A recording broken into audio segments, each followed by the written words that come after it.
discussing the Pro Bowl initially, man. A couple of things going on with it. First off, we know we got some modifications on the horizon potentially coming up with this Pro Bowl. And a couple of the modifications that they've proposed, one being that they just canceled the game altogether because the NFL and the Players Association have both agreed that, hey, man, the product is just abysmal. They are not happy with what it looks like. And obviously the complaints from the fans has also gotten their attention as well. So the part of the proposal that they were considering was to remove the game altogether and more so just treat the Pro Bowl very similar to like the All Pro, where it's like more of an honor, it's more of an accolade, but not actually going out there and having to play in the game. The other thing that they're considering is doing a 7-on-7, where you're taking all your skill position players and having those guys from the AFC and the NFC go out there. And I was thinking about both of these things and I'm just like, okay. Then I also saw where they were talking about doing a skills challenge also being floated around. Of those three though, I was like, man, part of me is digging the 7-on-7 because we know that's what everybody wants to see anyways, right? We want to see quarterbacks slinging that rock, receivers getting that third. I know. But then at the same time, I don't like it because I'm like, man, you mean to tell me you're going to cut out TJ Watt and Aaron Donald? We won't get to see that? Well, wouldn't it be fun if you threw him in at receiver or something? It would be. Have Aaron Donald play cornerback? Low-key, like how you doing, Madden? Right. Yeah, exactly. Like, seriously, man, yeah. At the same time, here's my question to you. What's the difference between that and playing an actual Pro Bowl? Because you can still get jacked up in a 7-on-7. I would definitely agree, man. I don't know what the solution is. I sat on my couch long and hard today trying to figure this out, and I don't know if there is one. Because part of me still likes just the aspect of having a Pro Bowl, because you have the Pro Bowl jerseys. And you see the guys make the appearances. Even though I'm not watching the game, it's just more for, I think, a nostalgic element. We used to. And that's the part that I think drives us to appreciate the Pro Bowl in itself and even respect those guys getting that nomination, because we've seen how the games used to be. They used to be exciting. I did used to watch it as a kid. I don't know if the kids these days are watching it all. I know I'm not. Yeah, but I haven't probably watched it in the past, 7 to 9 years. I felt like that's when we started seeing this shift of, we're going to go ahead and just play touch. Hey, Mac Jones, we're going to let you run this ball right up the middle of the field and score, and then you do your gritty dance. You know, like that, I don't want to see that. I want to see people really getting hit, man. Yeah, 7-on-7, I guess, wouldn't be bad, especially if you have players playing in random positions all over the field. That could be really interesting. That would. Kind of, I mean, because low-key, I still don't know if I'm watching, though, to be honest. But low-key, that concept kind of gives me the dodgeball vibes, because like when we think about how the dodgeball works and why it's so entertaining, you're seeing these guys almost positionless and just competing against each other in a hodgepodge manner. Well, in a 7-on-7, if you're talking about guys playing different positions, you will kind of get that same vibe where it takes away the seriousness of it, but you're still going to enjoy watching it, but the injury risk is still there. One of the things that I was thinking in terms of what can make it better, what would be if you rose the money part, because a lot of these guys, you don't want to take the chance of injury for the compensation. Even though they've bumped it to now the winning players get 40K, I think it is, or 50K, most of them dudes, that's a pay cut for a game. Most Pro Bowl caliber players typically are in the $1 million range, million bare minimum and higher. Every once in a while, you'll get a guy that's on, a rookie deal or something like that, where he's, still getting 6 figures. And for him, it's like, okay, he might feel that bump, but for the majority of the guys in these games, they're losing money in a sense, playing in that, taking that risk. So I think if you bump the pay up, I think that part could help it. But the question is, where do you draw that line of what's enough to incentivize them, yet at the same time, you don't feel like you're overpaying for these players to play in this either? So that was one of the things that I thought of, because I know how we felt even when it came to the playoffs. And the biggest thing of why you turn a blind eye to the money in the playoffs as a player is for the opportunity to win a Lombardi, and you overlook it. For the Pro Bowl, you don't have that same incentive where it's, okay, I'll play for this and play hard, play my heart out because I know I got a chance to get that. You don't have that incentive. So that's the part where I'm just kind of like, how do you get that part in there? Feels like to me, overpaying would be the side that you caution on, because you could get a better product. I mean, you just said $1 million per game. Can you do that? You pay the team that wins. They could. $1 million per player. And the losing team gets $100K.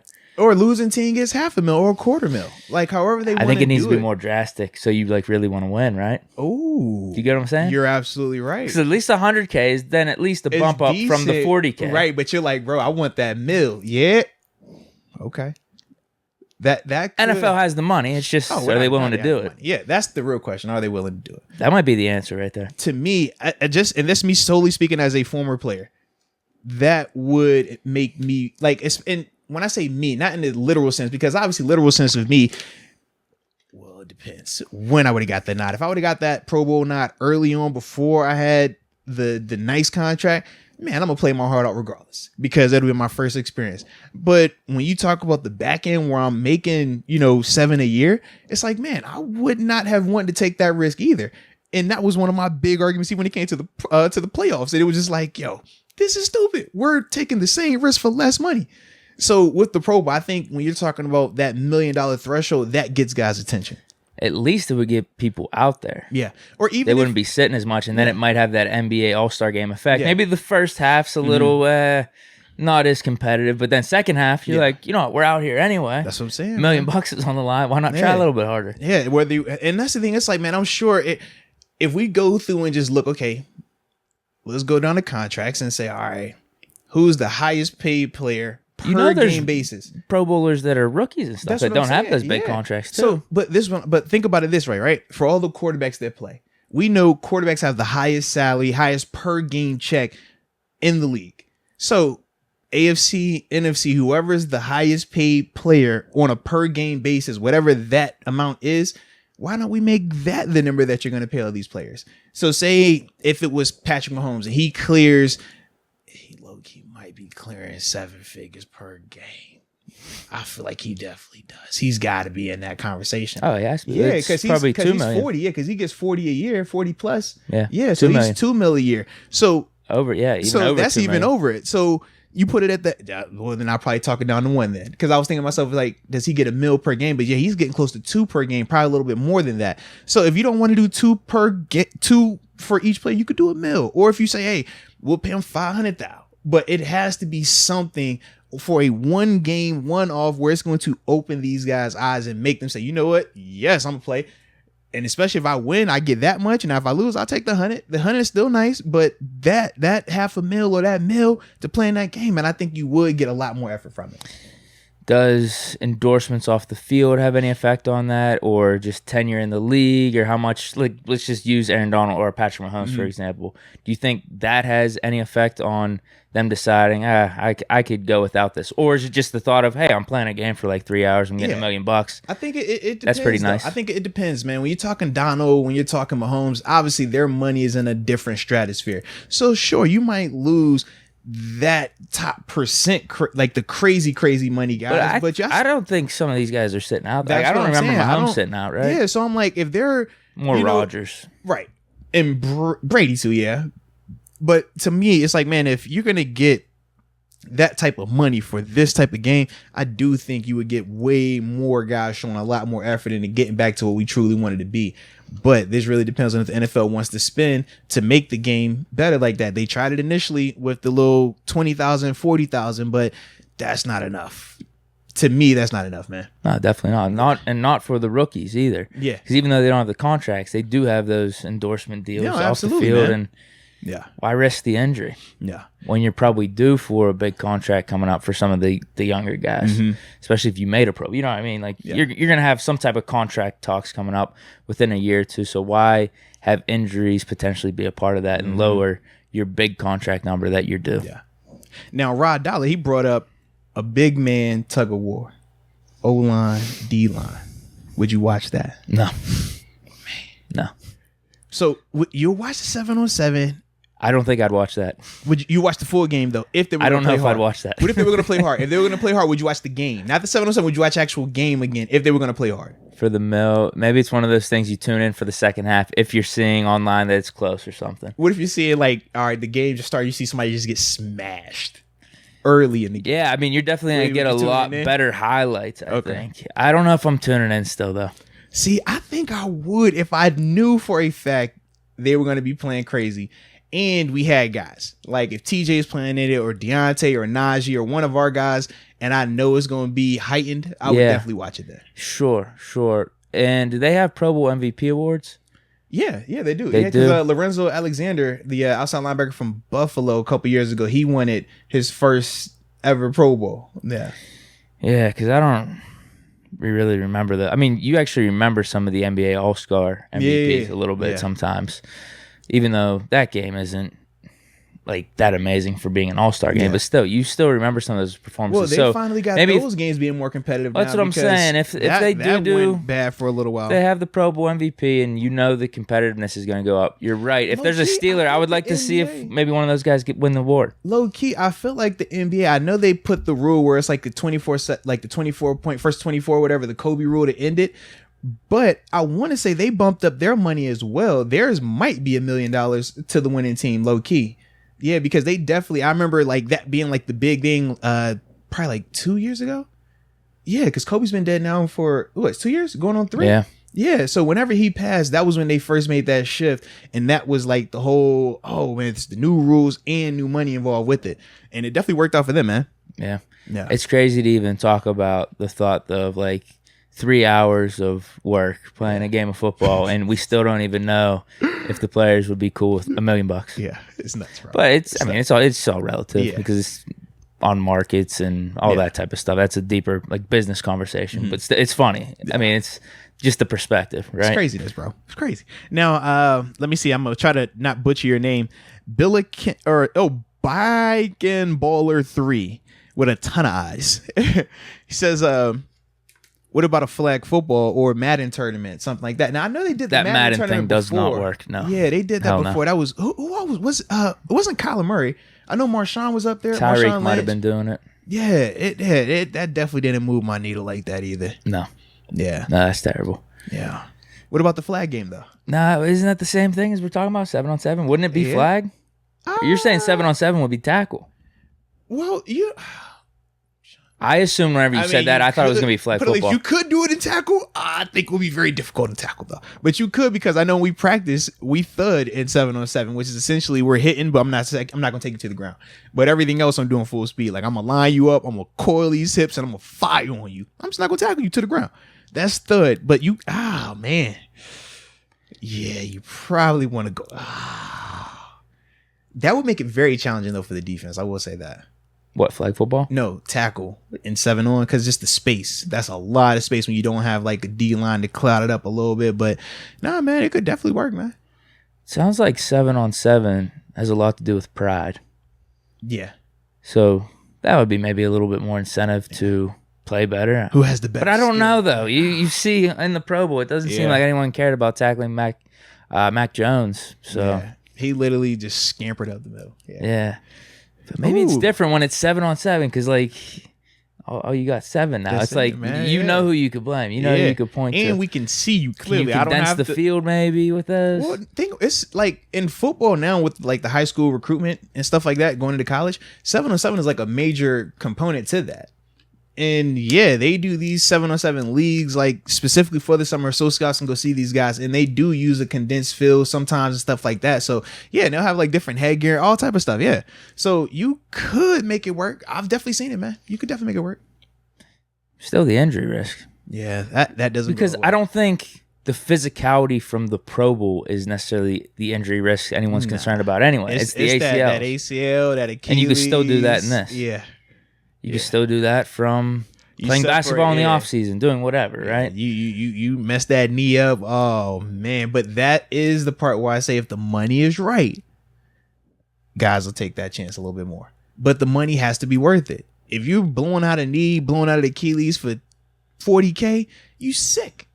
If you blow it for, $500,000 or a ticket, a whole $1,000,000, you're like, you know what, bro? It was worth it. You were very expensive, but thank you. Every time I look at my left knee when I left Arizona, I think about what I got paid, with that contract. And I'd be like, you know what, Mr. Knee? You all right. Man, that MCL ain't that bad. I ain't needed that much. That money feel a little better than the MCL right now. So, yeah. And I think there is something to for the players having a really good season and celebrating it and being all together, right? Absolutely. Being The at the camaraderie, place, right? There's something to that as well. No, without a doubt, man. Like, you don't necessarily want to put that all aside. I think that could be an incentive in and of itself, and that's already what we have. But that plus increasing the money, who knows? The money always is the kicker to me, man. $1 million. It's got to be $1 million. Think about how they cleaned up some of the violent hits. What did they do? They started touching that pocket. Fines started increasing. And what did we start to see? Less and less of those like vintage hits, the Debo hits, the Ryan Clark hits. We start seeing less and less of that because they started to find guys more and more. To get these guys' attention, it's money related, baby. You tap that pocket or you put more in that pocket, and that's going to either make them smile or make them frown. But that is the one constant that I've seen, at least. That's a great idea. Yeah. Great idea. Like it, man. It's pretty smooth, bro. Because for me, it was either that or my other thought was just cancel it. And you're right. Just make it like the All-Pros. Just make it an awards night. Well, it already is when they announce the Pro Bowl rosters. Yeah. Because we're talking about that for the next couple of days. So you just do that and don't have a game. That's all. Yeah. And then do the All-Pros again when the NFL honors come around. Now, the analyzer, he also brought up this. He says, what if we did it kind of like in the NBA? You know how they have like rising stars? Where it's like only for those first and second year or first through 3 year players or whatever. What if it was a concept like that where you have your rookie class of Pro Bowlers, however you divvy that up? If you say, hey, you know what, we're gonna, even if you don't call them Pro Bowlers, even if you call them rising stars, because in the All-Star game, it's like you have NBA All-Stars and you have like the rising stars versus like the sophomores or whatever. Yeah, you could also do something like that, based on what the analyzer is recommending, where you have all your year 2 top players in the league versus all your rookie top players in the league. So imagine like you're looking at Najee, Pat, Jamar Chase teaming up all together to face who's in this year's class. Dagon, oh my goodness. Kenny. Kenny, Malik, all those guys, man. Yeah, Sauce Gardner. Yeah, that might work. Sounds great in theory. It's just, are they motivated to play? That's always the kicker.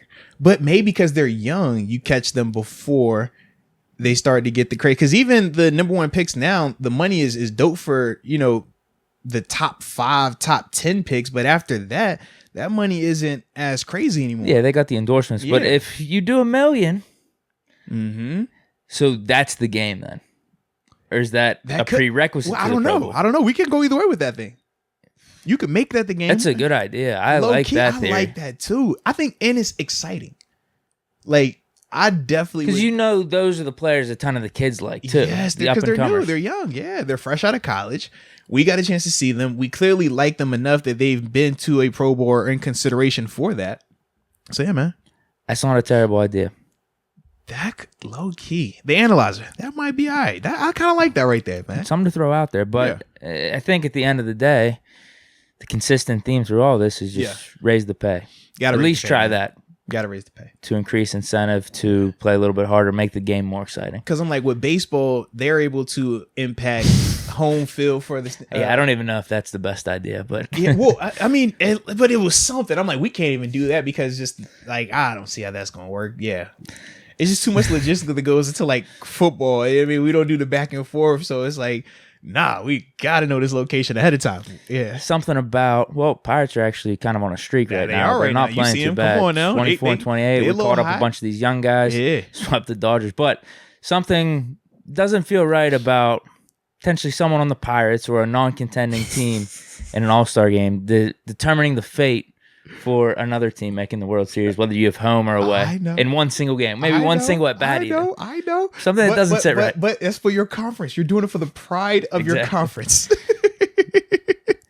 Sure, it doesn't matter to me because Pirates haven't been sniffing that these last 10 years. But I know the feeling because I was watching Adam Frazier last year, and I remember watching him, and I'm like, yo, we know we're about to trade him. What if he balls out for us, and then he gets traded, across conference, and now we over here like, man, this team will probably be pissed off right now if they lose the home field because of this player right here, and then he's not even in this conference anymore. He's over there like, that was up. Yeah. Exactly. I could definitely see that, bro. 1,000. I could totally.